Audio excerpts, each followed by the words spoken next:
En el año 2021 se han estrenado un par de películas en la plataforma Netflix que, sin ser películas de ámbito distópico, como veremos en el podcast de hoy, sí que dejan entrever un poco cuáles son las características de las distopías o hacia qué mundo nos podemos dirigir.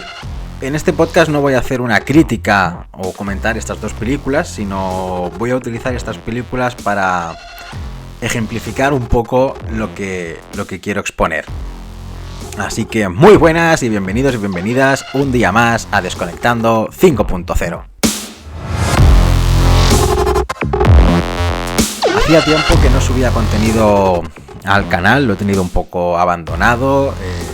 Después de presentar el trabajo de máster el año pasado decidí parar un poco, luego me he visto inmerso en una tesis doctoral que también me ha hecho centrarme más en eso y no en subir contenido. Pero bueno, después de ver estas películas y leer un libro sobre el que quiero hablaros que se llama Contra las distopías, la cara B de un género de masas, de Francisco Martorell Campos, pues he pensado que sería oportuno hablar un poco de lo que son las distopías o de lo que este autor denomina sociedades posideológicas o del cierre ideológico. Somos conscientes de que actualmente vivimos rodeados e inmersos en un sinfín de narrativas distópicas, como pueden ser las dos películas que se he mencionado, que inconscientemente pues van generando en nuestro pensamiento una imagen de un futuro poco amigable. Sociedades que vuelven a los principios totalitarios de regímenes fascistas, como podría ser el ejemplo de V de Vendetta. Futuros donde grandes corporaciones tecnológicas se convierten en instituciones controladoras que amasan todo el poder y controlan a la población, como puede ser en el caso de las dos películas mencionadas o, llevándolo a un caso real, el ejemplo de China. Y sobre todo, son narrativas que muestran un mundo donde no existe una alternativa ideológica que se presente como alternativa a ese futuro apocalíptico. Por suerte podemos decir que a día de hoy, juntamente con este libro y otro de un filósofo chino que se llama Yu Hui y el libro se llama Tecnodiversidad, están surgiendo planteamientos o pensamientos pues, que buscan generar esa utopía que pueda llevarnos más allá de los planteamientos distópicos. Pero para empezar a hablar un poco de todo esto y hacer referencias a estas películas que os he comentado, tendremos que hablar o ver qué es aquello que entendemos por distopía, qué tipos de distopías existen y si realmente estamos en una sociedad posideológica que nos imposibilita pensar en una alternativa. Es decir, si nos encontramos en un momento de cierre ideológico donde no se presenta ninguna alternativa o ningún planteamiento, ningún pensamiento que se enfrente a la hegemonía actual. Para empezar, como os he dicho, vamos a definir aquello que entendemos por distopía. El periodista Francisco Martorell Campos, en su libro que os he citado antes, se llama Contra la distopía, la cara B de un género de masas, define esta ficción literaria de la siguiente manera. Es un género político de ciencia ficción que describe con detalle e intención crítica la estructura de sociedades imaginarias del porvenir peores que y nacidas de aquellas en las que viven los lectores y espectadores. Intuimos, dada la cita expuesta, que estas obras literarias o cinematográficas quieren mostrar cómo serían, en su mayor exponente totalitario, pues las sociedades con dispositivos de poder y tecnológicos usados con fines opresores y controladores. Vemos con esta pequeña definición cómo empiezan a dibujarse dos perfiles distópicos, las distopías políticas y las distopías tecnológicas. En ambos casos, de las películas que os he comentado de No mires arriba y Los Mitchell contra las máquinas, nos encontramos que ambas distopías, las tecnológicas y las distópicas, pues se juntan un poco. Pero bueno, el primer tipo de distopías, las políticas, sin entrar en muchos detalles, diríamos que escenifica sociedades altamente polarizadas, donde un grupo reducido de personas afines al Estado o personas de partido viven con grandes lujos y gozando con una serie de privilegios, mientras que un grupo mayoritario que critica la deriva totalitaria del Estado, pero defiende esta figura institucional, sobrevive como puede. El agente de Estado sería el agente controlador que usa estos dispositivos de poder y tecnológicos para controlar y crear su tecnodictadura, y el segundo grupo sería ese ganado, entre comillas, sobre el cual experimentar y ejercer ese tecnocontrol. De la misma manera, en las distopías tecnológicas, pues este grupo minoritario goza de los privilegios y avances de las ciencias y las tecnologías. En cambio, la mayoría de personas vive de la chatarra y trapichea con dispositivos tecnológicos para ganarse la vida o realizarse implantes ilegales. Lo curioso, o a una cosa a la que no se le suele dar mucha importancia, es la cuestión de la inutilidad o invisibilización del Estado. Este aspecto, el de la inutilidad del Estado o su invisibilización, queda muy bien reflejado en las dos películas que os estoy mencionando. Diríamos que el Estado, en sociedades modernas, fue el eje de estructuración social y a la vez foco de crítica que ha quedado desplazado por las grandes corporaciones tecnológicas. Poniendo el primer ejemplo de la película de No mires arriba. En esta película, la figura del Estado y sus representantes son ridiculizados e idiotizados. Se muestran con un carácter infantil y despreocupado, donde su único interés redunda en ganar las elecciones. En cambio, en la otra película, la de los Mitchell contra las máquinas, la figura del Estado no aparece para nada. El eje estructurador social y el foco de crítica es una compañía tecnológica, reflejo de las grandes compañías que encontramos en nuestra cotidianidad. Esto supone, para mí, o bajo mi punto de vista, un reflejo del cambio de paradigma cultural que se está viviendo o que estamos viviendo como sociedad y como humanidad. La idea moderna o el ideal moderno o la estructura o el paradigma social moderno ha quedado obsoleto. Y esto se ve en la idea de que hoy en día mucha gente se pregunta qué función cumple el Estado. No es más que un mediador entre grandes organismos supranacionales y la población. Se rige por sus propios intereses. Y en esta película de No mires arriba se muestra como la incapacidad de acción del Estado frente a grandes problemas que realmente deberían importar a la humanidad. Y aunque haya científicos y científicas que muestren el peligro de lo que está ocurriendo, el Estado y sus dirigentes simplemente se preocupan por ganar elecciones. Lo curioso es que cuando aparece una gran compañía tecnológica que le muestra al Estado la rentabilidad económica que puede sacar de X proyectos, es cuando el Estado se pone en marcha y utiliza todo eso para su propio beneficio.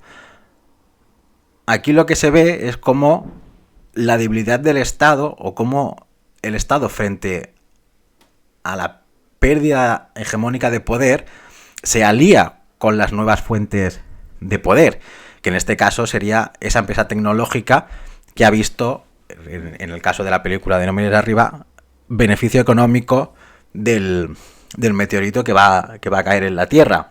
Lo interesante de este aspecto, que sería la idea de distopía política, es como el surgir de estas grandes corporaciones tecnológicas que a su vez están creando sus propios equipos de científicos, están ganando más poder que el propio Estado. Son, utilizando una terminología millennial, los influencers del Estado.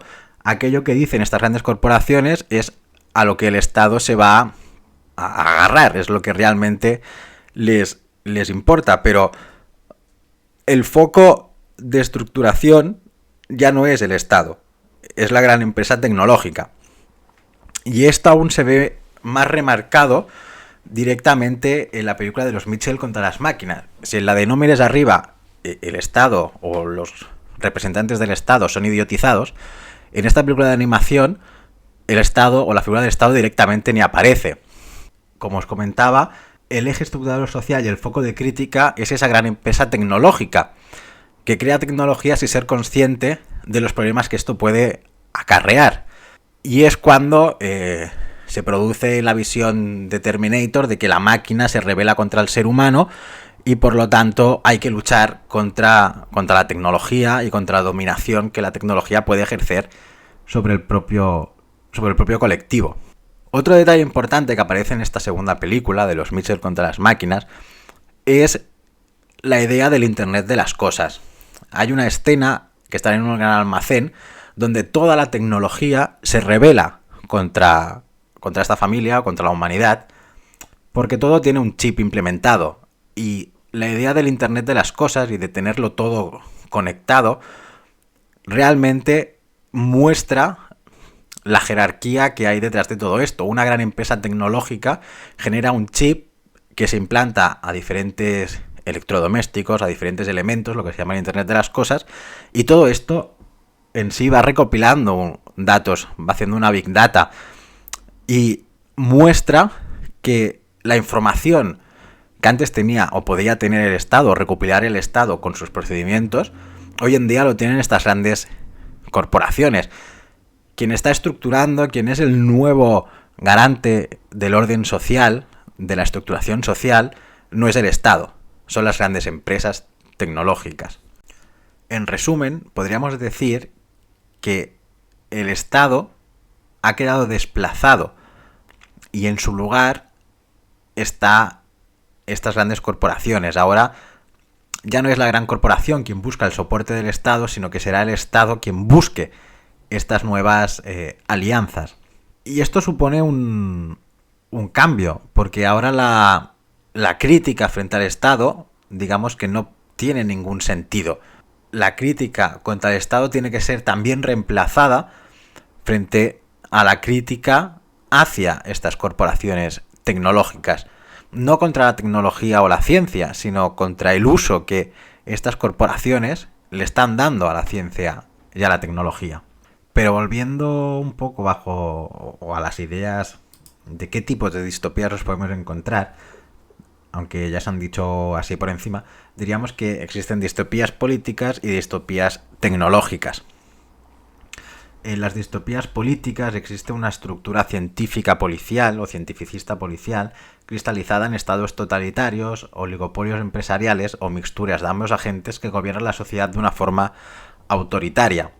Aunque no sea un tipo distópico y pertenezca más al género del cypherpunk, diríamos que esta idea de estructura cientificista policial cristalizada en estados totalitarios con una mixtura entre el Estado y los oligopolios empresariales sería la película de Blade Runner, donde el Estado, que no existe, está reemplazado directamente por la Tyrell Corporation, que es la gran corporación que crea a los replicantes.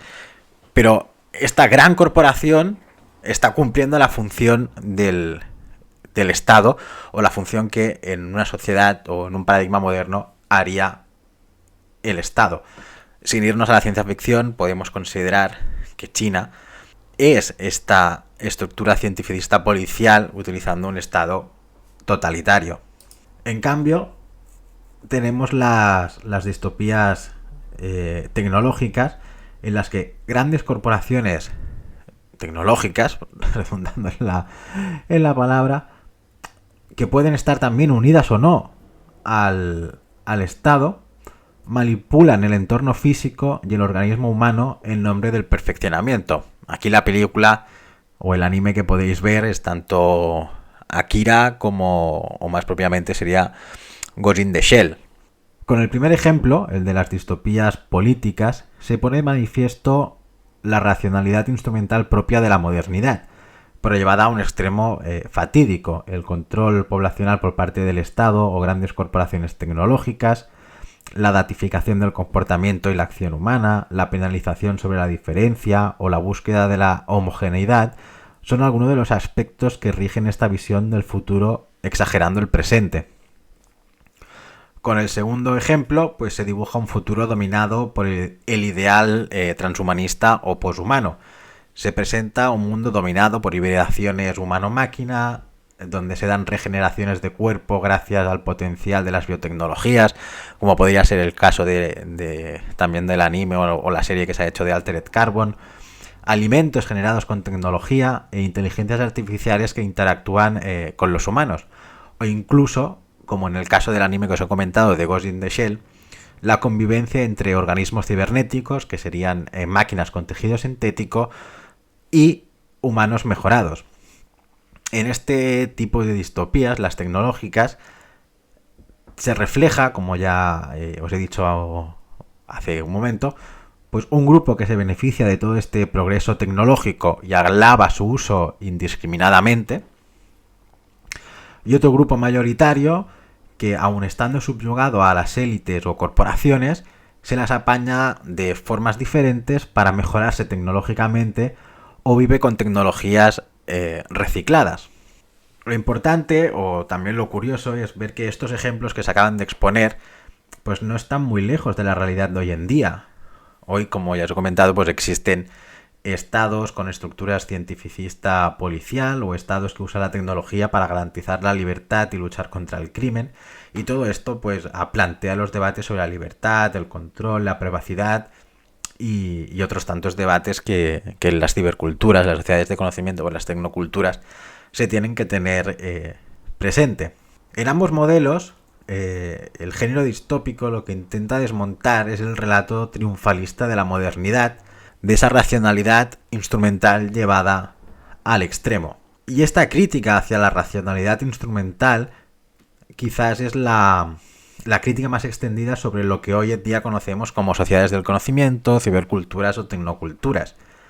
Diríamos que en el imaginario social existe la idea, que está muy arraigada, de que este tipo de sociedades o de culturas está deshumanizando al colectivo, que la tecnologización de la sociedad, ya sea promovida o estructurada desde el Estado o grandes corporaciones tecnológicas o mercantilistas, no traerá más que control, homogeneidad, privación de libertad, incluso la pérdida de nuestra identidad individual y derechos fundamentales. Considero que esta crítica es muy necesaria para no olvidar el horizonte al que nos podemos ver lanzados. Pero para mí esta falta de una utopía que señale el cambio o el camino hacia un futuro diferente. Si bien es cierto que este tipo de distopías siempre hay algún sector o grupo antihegemónico, nunca se enseña, cuando este grupo pues consigue derrocar la hegemonía, qué futuro nuevo se dibuja. Siempre se quedan con las puertas entornadas mostrando una nueva realidad, pero nunca se nos dibuja un futuro a nuestro alcance. O como también dice Campos, está muy bien sondear cómo asoma la posibilidad de la utopía en determinadas distopías, pero una vez esto se ha hecho 1000 veces, pues estaría bien que en alguna distopía se mostrara cómo se construye ese futuro. Y para mí, pues esta falta de futuro que se refleja en las distopías muestra la realidad que vivimos en el presente. Estamos inmersos en una sociedad que para mí es posideológica o que se mueve dentro de un cierre ideológico. Es decir, que no existen unas narrativas que muestren el cambio y el camino hacia una sociedad alternativa. Sí que hay dentro de la ciencia ficción corrientes como el afrofuturismo o el solar punk que sí que plantean alternativas ecológicas, pero estas ya están construidas y en ningún momento nos explican cómo es ese proceso de construcción, cómo se tiene que hacer. Y aquí, por sociedad alternativa, nos referimos a una sociedad de conocimiento, una cibercultura o una tecnocultura que asuma que esta es la nueva forma de vivir de la especie humana y que estas ciencia y esta tecnología, este conocimiento, pues hay que ponerlo en un valor positivo y en pro del bienestar humano y de la calidad de todo, la calidad de vida de todo el ecosistema. No hay que pensar, o no pienso, en una sociedad alternativa que prescinda de todo esto. Esto sería un pensamiento regresista, por llamarlo de alguna manera, que está construido desde discursos antitecnológicos y anticientíficos, que ven en las herramientas humanas pues todos los males que la modernidad y la razón instrumental le han impuesto. No pueden desligar los usos y abusos del capitalismo de las tecnociencias. Por eso, en las distopías tecnológicas y en las distopías políticas, no se refleja esta alternativa. Se vive así, se derroca al mal que se está generando dentro de esta misma sociedad, pero no se muestra cómo reconducir esa propia sociedad hacia otro perfil, hacia otra estructura. Por lo tanto, el hecho de vivir en sociedades posideológicas o en un cierre ideológico y con unas fuertes constantes críticas a la ciencia y a las tecnologías hacen que estemos sin utopías influyentes y compartidas y quedemos presos de la impotencia, el miedo y la fascinación por el apocalipsis, que esta idea de la fascinación por el apocalipsis queda muy bien reflejada en la película de No mires arriba. Aquí a modo de spoiler gigante, si alguien ha visto la película, que pare ahora. Que la humanidad se resigne a morir por un meteorito sin que haya una alternativa de decir, pues busquemos una solución, o cuando la alternativa se plantea, aparezca esta gran empresa y diga, no, vamos a hacer esta otra cosa, pues también te muestra un poco el poder que vuelven a tener estas estructuras o estas megacorporaciones que socavan o cortan de raíz toda alternativa que pueda surgir. El mismo autor dice que vivimos en tiempos en los que la facultad de imaginar futuros políticamente y científico-tecnológicos mejores pues se hallan en stand-by. No existe una narrativa que nos plantee un futuro que no sea distópico político o distópico tecnológico. Y la propia crítica, hoy en día diríamos que no hay nada más capitalista que ser anticapitalista, que es una idea que también refleja muy bien la película de No mires arriba. Por otro lado, sí que es cierto que las grandes ideologías o planteamientos alternativos que surgieron en el 18 y el 20, en los siglos 18 y 20, pues han quedado apartadas de las mentes de las personas. Unas por mostrar la cara más totalizante de un Estado centralizador y la ideología de partido, como es el caso del comunismo, que ha dado la realidad a esta distopía política en China, y otras por el feroz ataque y crítica y falta de comprensión que han tenido, como es el anarquismo. Pero bajo mi punto de vista, que seguramente es un pensamiento sesgado y poco objetivo, el ideal anarquista, bien entendido, con sus postulaciones epistemológicas y antropológicas reformuladas y con sus ideas o concepciones sobre la libertad, la sociedad, el individuo, el colectivo, la solidaridad, la ayuda mutua e incluida la propia visión que se tiene desde el anarquismo de la ciencia y la tecnología, es o puede ser, en estas nuevas sociedades de conocimiento, ciberculturas o tecnoculturas, como queramos llamarlas, un pilar básico para la orientación de las mismas. Pues bien, hasta aquí el podcast de hoy. Simplemente era una pequeña reflexión que me vino a la cabeza y que he dejado por escrito, os dejaré el escrito en mi blog, acerca de pues ver cómo ciertas películas de hoy, como las que os he mencionado, tienen este trasfondo que Francisco Martorell Campos en su libro critica o deja entrever.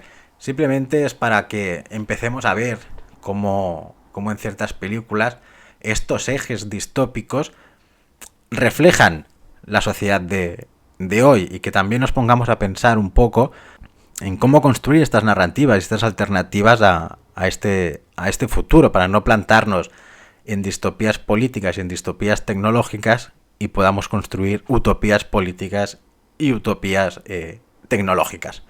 Así que nada, os invito a que os paséis por el blog, que lo podáis leer. También haré el anuncio en Instagram. Os dejaré la cuenta de Instagram en la cajita de descripciones para que me podáis seguir y estar atentos a las cosas que voy publicando.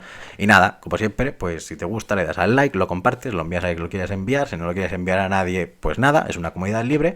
Y nos vemos en el siguiente podcast, que espero que sea pronto. Hasta luego.